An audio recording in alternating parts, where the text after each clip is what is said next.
नमस्कार मित्रों, मैं लोकेंद्र सिंह ठाकुर स्वागत करता हूं आपका एमपीपीएससी मेंटरशिप प्रोग्राम में। जैसा कि आप सभी जानते हैं कि इन वीडियोस के माध्यम से हम एमपीपीएससी प्रीलिम्स जो कि 16 फरवरी को कंडक्ट होने जा रहा है, उसकी कैसे सटीक ढंग से तैयारी कर सकें और उसमें हमारी क्या स्ट्रेटजी होनी चाहिए एवं सिलेबस के अकॉर्डिंग हमें किन किन पॉइंट्स को कवर करना चाहिए, उसके लिए एक बेहतर स्ट्रेटजी और कंप्लीट सिलेबस को हम डिकोड कर रहे हैं। उसी सीरीज को आगे बढ़ाते हुए आज के वीडियो में हम एमपीपीएससी प्रीलिम्स यूनिट 4 जो कि ज्योग्राफी ऑफ मध्य प्रदेश की यूनिट है, उसको हम डिकोड करेंगे और जानेंगे कि इसमें हमें किन किन सोर्सेज से पढ़ना चाहिए और किन किन टॉपिक्स पर ध्यान देना चाहिए और हमारे फोकस एरियाज़ क्या होने चाहिए। जो विद्यार्थी आज पहली बार मेरा वीडियो देख रहे हैं उनके लिए एक सूचना बता देना चाहता हूँ कि मैंने मेरे चैनल पर 50 days strategy last 50 days strategy upload की है। उसमें जो सीक्वेंस है यूनिट्स को कवर करने का, उसी सीक्वेंस में ये डिकोडिंग वीडियोस मैं बना रहा हूँ। तो आप पहले स्ट्रेटजी देख लीजिए, उसके अकॉर्डिंग आप इन वीडियोस को फॉलो कीजिए। तो चलिए मित्रों, शुरू करते हैं आज के इस वीडियो का डिस्कशन। जैसा कि आप सभी जानते हैं कि ज्योग्राफी ऑफ मध्य प्रदेश ये हमारे प्रीलिम्स एग्ज़ाम के सिलेबस की 4th यूनिट है। ये एक बहुत ही इम्पोर्टेंट यूनिट है। सबसे पहले हम जानेंगे कि इसमें हमें कहाँ से पढ़ना चाहिए और किन किन सोर्सेज को फॉलो करना चाहिए।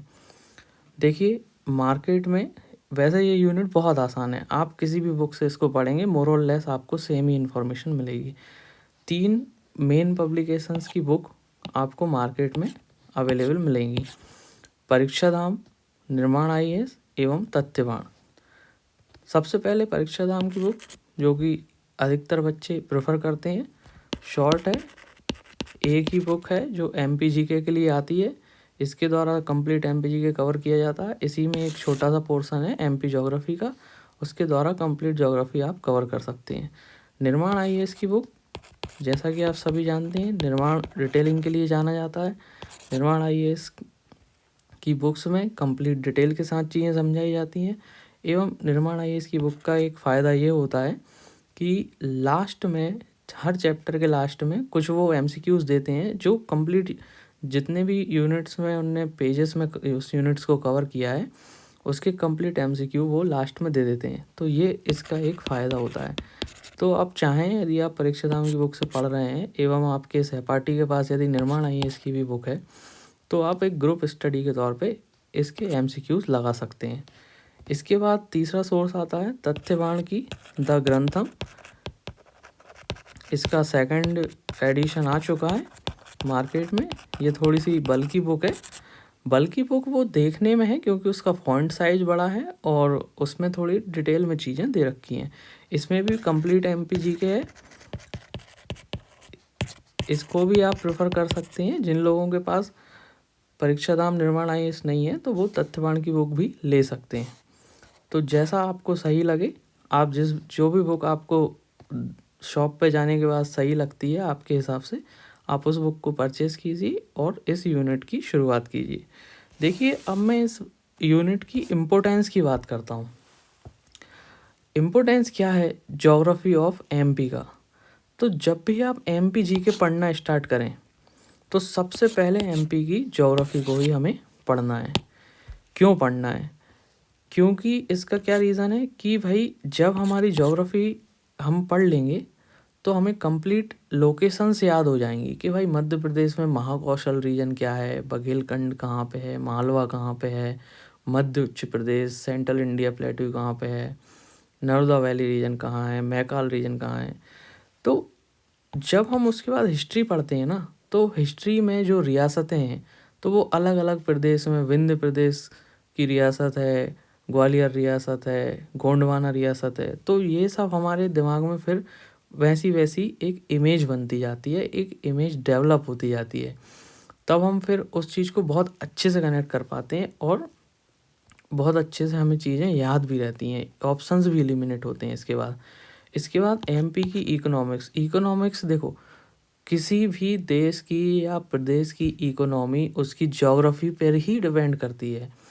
मान लीजिए कि आप लद्दाख में हैं या कश्मीर में हैं, तो कश्मीर में आप वो काम नहीं कर सकते जो काम आप गुजरात में कर सकते हैं, क्योंकि वो हिमालयन रीजन है। इसीलिए हर जगह की ज्योग्राफी पर ही वहाँ की इकोनॉमी डिपेंड करती है। तो यदि आपकी ज्योग्राफी स्ट्रांग होगी तो आपको इकोनॉमिक्स भी बहुत अच्छे से समझ में आएगी। ठीक है मित्रों, अब हम चर्चा करते हैं फोकस एरियाज़ की, कि इस यूनिट में हमें किन किन एरियाज़ पे फोकस रखना है और उन टॉपिक्स के अंदर भी हमें कितनी डेप्थ तक जाना है। तो आप मेरे राइट में देख पा रहे हैं, मैं सिलेबस को थोड़ा बड़ा कर लेता हूँ। आप मेरे राइट में जो आयोग के द्वारा हमें सिलेबस प्रदान किया गया है आप उसे देख पा रहे हैं। इसमें सबसे पहला टॉपिक है 1। इंग्लिश मीडियम वाले बच्चे अपने सिलेबस अपने साथ रख सकते हैं, क्योंकि हिंदी मीडियम वाले बच्चों की संख्या ज़्यादा है, तो मैं ये मान के चलता हूँ कि मुझे हिंदी मीडियम का सिलेबस रखना चाहिए। हालांकि मेरा मीडियम इंग्लिश ही है और स्लाइड में मैंने दोनों ही मीडियम में समझाने का प्रयास किया है। तो सबसे पहला जो टॉपिक है हमारा 1 मतलब फॉरेस्ट। फॉरेस्ट बहुत इम्पोर्टेंट है एमपीपीएससी की दृष्टि से, क्योंकि जो हमारा प्रीलिम्स का एग्ज़ाम है वो फॉरेस्ट सर्विस के प्रीलिम्स को भी कवर करता है, क्योंकि ये कॉमन होता है। इसलिए फॉरेस्ट से रिलेटेड डाटा, कितने टाइप के फॉरेस्ट हैं एमपी में ये, और आप शायद जो लोग जानते हैं या जो नहीं भी जानते होंगे, देश में सबसे ज़्यादा फॉरेस्ट कवर एमपी में है। इस कारण से भी फॉरेस्ट बहुत इंपॉर्टेंट हो जाते हैं। अभी अभी हालिया जारी Indian state of forest report, ये 18वीं आई थिंक रिपोर्ट आई है, इंडियन स्टेट फॉरेस्ट रिपोर्ट 2023। इसका डाटा बहुत इम्पोर्टेंट है, ये पूछा जा सकता है, ये आप कवर कीजिएगा। दूसरा टॉपिक जो इम्पोर्टेंट है वो है नदियाँ। देखिए, नदियों से तो 100% क्वेश्चन आएगा ही। नदियाँ आप जितनी डिटेल में पढ़ पाएँ, कंप्लीट डिटेल में आपको नदी पढ़ना है, कौन सी नदी कहाँ से निकल रही है, कहाँ जाकर मिलती है, उसकी लंबाई कितनी है, और एवं उसकी सबसे इम्पोर्टेंट होती हैं सहायक नदियाँ। सहायक नदियाँ बहुत इम्पोर्टेंट होती हैं, क्योंकि इनमें कन्फ्यूज़न हो जाता है और वो ऐसी छोटी छोटी नदी पूछेंगे आपसे जो आपने सुनी नहीं होंगी। तो नदियों को आप थोड़े डिटेल में कवर कीजिएगा। इसके बाद हमारी आती हैं हिल्स, पीक्स और पहाड़ियाँ। जो भी मध्य प्रदेश में ये ज़्यादा नहीं है, हालांकि आप सतपुड़ा और विंध्याचल 2 ही रेंजेस हैं मेन। इनकी जो जो भी चोटियाँ हैं और जो जो भी प्रमुख पठार और पहाड़ियाँ हैं हमारे मध्य प्रदेश की, उनको आप 1-2 बार पढ़ेंगे आपको याद हो जाएगी। बहुत आसान टॉपिक है, यहाँ से भी क्वेश्चंस पहले बनाए गए। इसके बाद जो टॉपिक आता है वो है जलवायु। ये सेकंड पॉइंट पूरा कवर करता है। जलवायु का टॉपिक ये बहुत ही आसान टॉपिक है, मुश्किल से मुश्किल आप 1 घंटा इसको समझने में लगाएंगे, आपको पूरी जलवायु समझ में आ जाएगी मध्य प्रदेश की। क्योंकि हम एक लैंडलॉक्ड स्टेट हैं, हमारे यहाँ ज़्यादा टेम्परेचर प्रेशर में वेरिएशंस नहीं होते हैं, एक इवन ही क्लाइमेट लगभग लगभग सभी पूरे मध्य प्रदेश में रहता है। इसीलिए बहुत अच्छी जलवायु है हमारी, बहुत एक्सट्रीम वेदर नहीं होता है, तो उसे समझने में भी ज़्यादा दिक्कत नहीं आती। इस टॉपिक में बस ये ध्यान रखना है हमें कि इसको रटना नहीं है, इसे हमें समझना है। एक बार आपने समझ लिया कि मध्य प्रदेश में जो टेम्परेचर है, टेम्परेचर वेस्ट से ईस्ट जाने में कम होता है कि ज़्यादा होता है, नॉर्थ से साउथ जाने में कम होता है कि ज़्यादा होता है, ये आप एक बार कंसेप्चुअली समझ गए ना ऐसा क्यों हो रहा है, तो गारंटी है मेरी, ये क्लाइमेट से रिलेटेड क्वेश्चंस आपका गलत नहीं होंगे। इसके बाद टॉप इम्पोर्टेंट क्वेश्चन, एक तो ये टॉप इम्पोर्टेंट था रिवर, मैं स्टार लगा देता हूँ, और फिर इसके बाद टॉप इम्पोर्टेंट मोस्ट इम्पोर्टेंट है मिनरल्स। इनको तो देखिए आप जितना डेप्थ में पढ़ सकें, इनको बहुत अच्छे से पढ़ लेना। मिनरल में क्या क्या इम्पोर्टेंट होता है, उस मिनरल में एमपी के प्रोडक्शन की रैंक कितनी है, कितना एमपी प्रोड्यूस करता है, एमपी में उसका भंडारण कितना है, ये हो गया। इसके बाद इसमें और ज़्यादा इम्पोर्टेंट हो जाती हैं इसकी माइंस, कि भाई इनकी खदानें कहाँ कहाँ हैं, मिनरल्स की खदानें कौन कौन सी। जैसे मलाजखंड है तो मलाजखंड तांबे की खदान है या मैग्नीज की खदान है, भारवेली है तांबे की खदान है या मैग्नीज की खदान है। तो इनमें हमें सबको सारी खदानें हमें याद होनी चाहिए, मुश्किल से मुश्किल 30-40 खदानें हैं इम्पोर्टेंट, वो आप याद रखिएगा। वो किस खनिज की खदान है और वो किस ज़िले में स्थित है, ये बहुत इम्पोर्टेंट है। ठीक है मित्रों। अब इसके बाद जो हमारे एक इम्पोर्टेंट टॉपिक आता है वो आता है फसलें, प्रमुख फसलें। देखिए जिन फसलों में प्रोडक्शन ज़्यादा है एमपी का, जैसे सोयाबीन में हम फर्स्ट स्थान पे आते हैं, गेहूं में हम दूसरे नंबर पे आते हैं। तो ऐसा जो टॉप 3 में हम यदि इंडिया में आ रहे हैं ना जिन जिन फसलों के उत्पादन में, उनको तो पूरा डिटेल में पढ़ लेना। डिटेल उनमें कुछ नहीं है भाई, चावल है या गेहूं है, इसके लिए क्या कंडीशन होने चाहिए इन्हें उगाने के लिए, इनके लिए कैसी जलवायु चाहिए, कितना टेम्परेचर चाहिए, कितनी वर्षा चाहिए, ये सारी चीज़ें इंपॉर्टेंट है। तो इस तरीके से आप फसलों को कवर करिएगा, ज़्यादा नहीं है, 8-10 फसलें अच्छे से कवर हो जाएंगी। एक मैंने स्पेशल मेंशन टॉपिक करा है यहाँ मोटे अनाज का। मोटे अनाज पे देखिए अभी मिलेट मिशन भी रिसेंटली 2023 में हमने चलाया, और मिलेट ईयर भी यूएन ने डिक्लेयर किया था। और सबसे इम्पोर्टेंट एमपीपीएससी के बच्चों को मिलेट्स के बारे में क्यों पता होना चाहिए, क्योंकि देखो भैया ऑलरेडी आयोग ने हमें ट्राइब्स वाली 10th यूनिट डाल रखी है, जिसमें हम जनजातियों को बहुत डिटेल में पढ़ते हैं। और जो मोटा अनाज होता है ना, वो जनजातियों का एक प्रमुख अनाज है, उनका एक मुख्य खाना है, खाद्य पदार्थ है। इसलिए और सबसे ज़्यादा जनजातियाँ देश में कहाँ है, मध्य प्रदेश में। इसलिए हमें मोटे अनाज को बहुत अच्छे से पढ़ना है। मोटे अनाज का संरक्षण कौन कर रहा है, आपने लहरी बाई का नाम सुना होगा, उन्हें मिलेट क्वीन भी कहा जाता है। तो ऐसे ऐसे फैक्ट आपको याद रखने हैं, और मोटे अनाज में जो जो भी अनाज आते हैं इसके अंतर्गत उनके बारे में स्टडी करना है। और इसमें देखना आप क्रॉप्स में एमएसपी को लेके भी चीज़ें देखना कि किन किन क्रॉप्स पे हम एमएसपी लेते हैं, वो भी इम्पोर्टेंट है। इसके बाद दूसरा नेक्स्ट टॉपिक आता है हमारा सिंचाई और सिंचाई परियोजनाएं। वही जल संसाधन सेम ही है वो टॉपिक। देखिए सिंचाई परियोजनाएं, वैसे आप जो नदियाँ पढ़ेंगे उससे रिलेटेड टॉपिक है। नदी आपको अच्छे से याद हो गई तो आपको सिंचाई परियोजना भी अच्छे से याद हो जाएगी।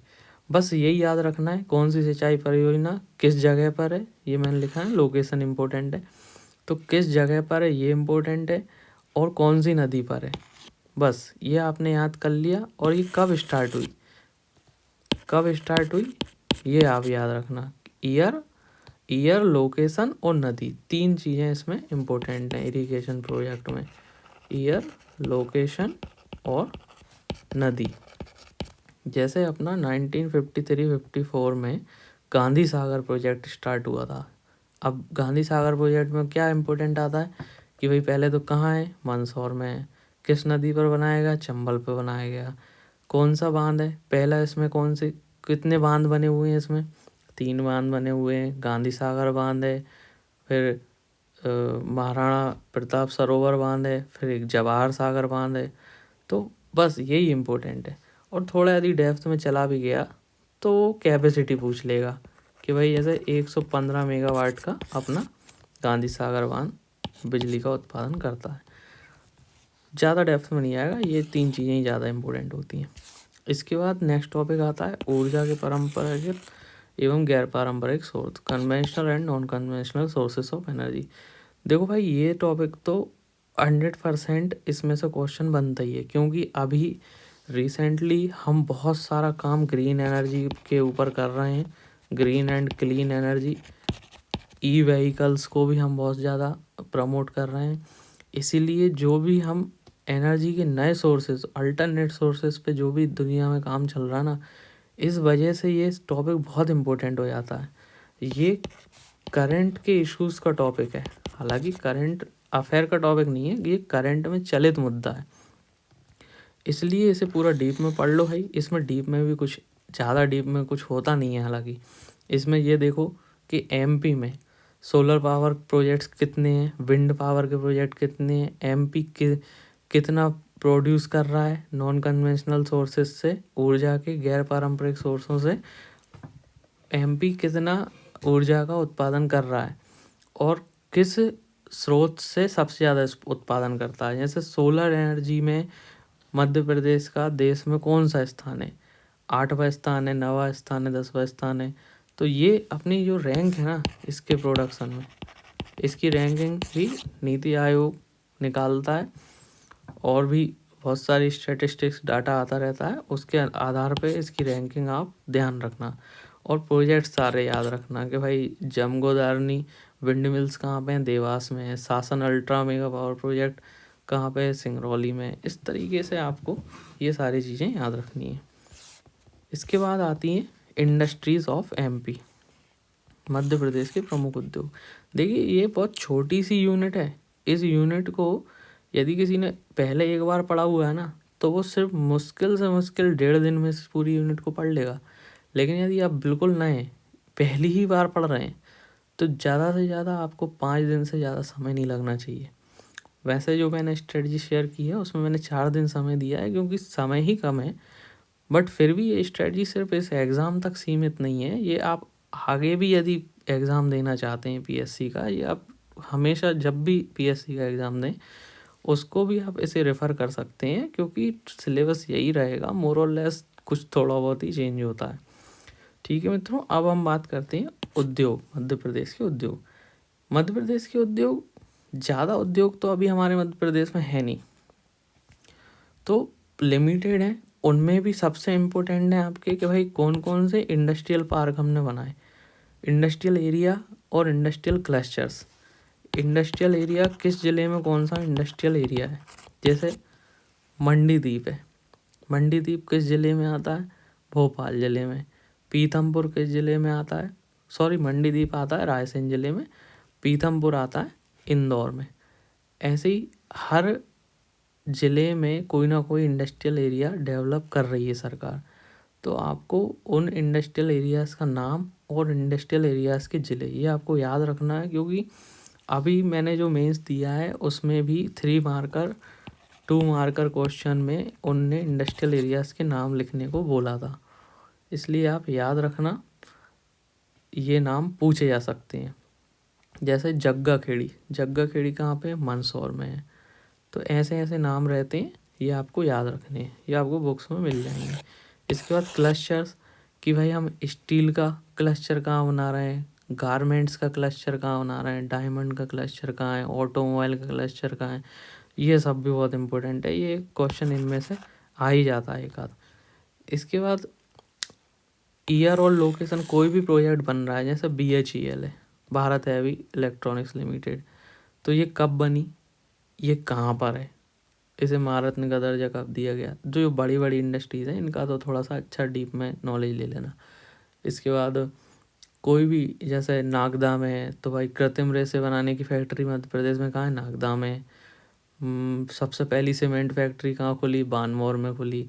सबसे पहली हमारी पेपर मिल कहाँ खुली। इस तरीके से जो क्वेश्चन रहते हैं ना, यही इसमें आएंगे। ईयर और लोकेशन सबसे ज़्यादा इंपॉर्टेंट है। और देखो ये तो है ना रिपीटेड टॉपिक है, ये यूनिट 6 में भी आपको कवर करेगा, तो इसलिए या तो आप इसे यूनिट 6 में बहुत अच्छे से पढ़ लेना, या फिर इधर 4 में पढ़ लेना। लेकिन आप 4 में पढ़ना, क्योंकि 4 में क्या है, आप ज्योग्राफी पढ़ रहे हो, आपके सामने मैप रहेगा, आपको सब चीज़ें दिखाई देंगी कि भाई हाँ जब हम साउथ में जाते हैं तो वहाँ नर्मदापुरम आता है, वहाँ पे ये वाली चीज़ है, ऐसे ऐसे करके आपको सब याद हो जाएगा। इसके बाद लास्ट टॉपिक आता है हमारा जनसंख्या वृद्धि। ये क्या होता है, वही अपना जनगणना। इसको कोई नए बच्चे ये वीडियो देख रहे होंगे, उन्हें जनसंख्या वृद्धि समझ में नहीं आया यदि, तो इसको सिंपल बोलते हैं कि भारत की जो जनगणना होती है ना, उसी का डाटा है, उसी को इंग्लिश में बोलते हैं सेंसस। तो इसको तो भैया रट ही लेना है। इस वाली यूनिट में MP का सेंसस अपन को बहुत अच्छे से याद करना है। अब देखो सेंसस के क्वेश्चन तो हर बार ही आते हैं, एक कभी कभी एक आएगा, कभी कभी 2 आएंगे। जो थर्ड यूनिट है ना, इसके बाद हम थर्ड यूनिट को भी डिकोड करेंगे, उसकी भी आप लास्ट लाइन देखो, सेम ही लाइन है। तो इंडिया का सेंसस और MP का सेंसस, ये आपको दोनों रटे हुए होने चाहिए। अब इंडिया के सेंसस को तो आप नॉर्मली पढ़ो, लेकिन MP के जो जनसंख्या का डाटा है ना, इसे थोड़ा आप डिटेल में पढ़ो। डिटेल में क्यों पढ़ना है इसको, डिटेल में भी ऐसा कुछ डिटेल नहीं, इसमें क्या सीक्वेंस याद रखो कि जैसे शिशु लिंगानुपात है, तो उसके टॉप 5 जिले बढ़ते उसके घटते क्रम में, सबसे ज़्यादा से घटते क्रम में याद रखो, तो वो अल्टरनेट जमाने के लिए भी दे सकता है। ऐसी जनसंख्या के टॉप 5 जिले, एसटी की जनसंख्या के टॉप 5, एससी की जनसंख्या के टॉप 5, जनसंख्या प्रतिशत वाले ज़िले, इस तरीके से पूरा डाटा आपको याद होना चाहिए। जनसंख्या वृद्धि दर पिछले दशक की तुलना में कितनी बढ़ी, कंपैरेटिव भी आपको याद रखना है। सेंसस को आपको कंपेयर करना है 2001 के सेंसस से कि इसके मुकाबले क्या परिवर्तन आया जनसंख्या में, कि ग्रामीण जनसंख्या कितने प्रतिशत बढ़ी, कितने प्रतिशत घटी, ये सब चीज़ें आपको याद होना चाहिए। ठीक है मित्रों, तो एक मैंने यहाँ नोट भी लिखा हुआ है कि जिनकी ज्योग्राफी बहुत स्ट्रांग होगी उनकी हिस्ट्री, और यहाँ आप इकोनॉमिक्स भी जोड़ सकते हैं, हिस्ट्री और इकोनॉमिक्स दोनों ही बहुत स्ट्रांग हो जाएंगी। तो मित्रों, छोटा सा हमारा यूनिट 4 का सिलेबस था जिसे हमने आज इस वीडियो के माध्यम से डिकोड किया, जिसमें हमने जाना कि हम कैसे किन सोर्सेस तो इम्पोर्टेंट होते ही हैं, उसके बाद हम किन किन टॉपिक्स में कितनी कितनी डेप्थ तक जाके पढ़ना चाहिए और कैसे उस नॉलेज को बहुत इफ़ेक्टिव ढंग से हमें ऑर्गेनाइज करना चाहिए, ये हमने जाना। तो आप इस स्ट्रेटजी को फॉलो कीजिए और अपने स्कोर को इम्प्रूव कीजिए। यदि आपको ये वीडियो पसंद आता है तो please like, share and subscribe. Thank you.